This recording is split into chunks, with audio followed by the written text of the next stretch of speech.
পৃথিবীতে যতগুলো জাতি ধর্ম আছে তার মধ্যে সবচেয়ে সৌভাগ্যবান জাতি হচ্ছে ইহুদি। তারা কি জন্য সৌভাগ্যবান? সেটা হচ্ছে যে আল্লাহ তাআলা ওদের জন্য বেহেশতের খাবারের ব্যবস্থা করেছিল আর কি।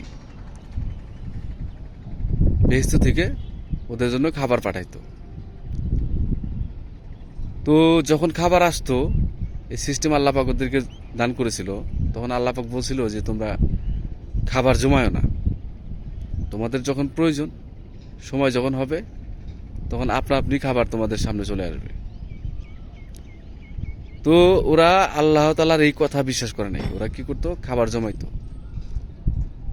যখন আবার পুনরায় খাবার আসতো, তখন ওই খাবারটা নিত, আর আগের যে জমানো খাবার ওইটা ওরা ফেলে দিত, মানে অপচয় করত। তো এটা এভাবে অপচয় করতো আর কি। এই কারণে আল্লাহ তাআলা ওই সিস্টেমটা, বেহেশত থেকে খাবার আসার যে সিস্টেম, ওইটা বন্ধ করে দেয়।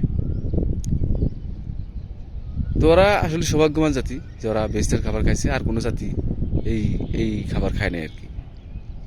এই কারণে মনে হয় ওরা একটু বেশি বুদ্ধিমান। যাই হোক, এবং ওরাও সবচেয়ে জঘন্য এবং অভিশপ্ত জাতি। প্রায় 300+ নবী রাসূলকে তারা হত্যা করেছে।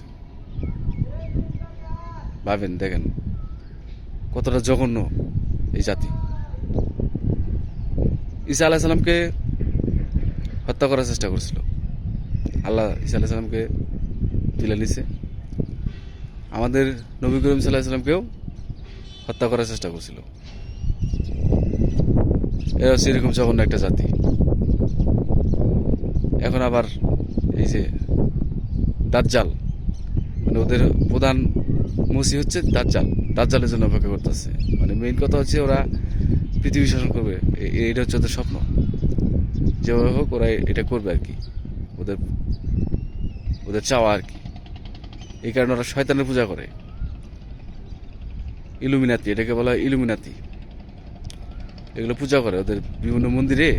ওদের যে উপাসনালয় আছে, এখানে শয়তানের পূজা করে। ওই যে কয়েকদিন আগে দেখলেন না যে অ্যাপস্টেইন, ওই যে জেফ্রি অ্যাপস্টেইনের যে ফাইল প্রকাশ হয়েছে, ওইটাতে একটা দানবের পূজা করতো। মানে ওইখানে এই নরবলি দেওয়া হইতো আর কি। তো এই ধরনের ভয়ঙ্কর ভয়ঙ্কর পূজা ওরা করে। ওদের ধর্ম বলতে কিছু নাই, জঘন্য একটা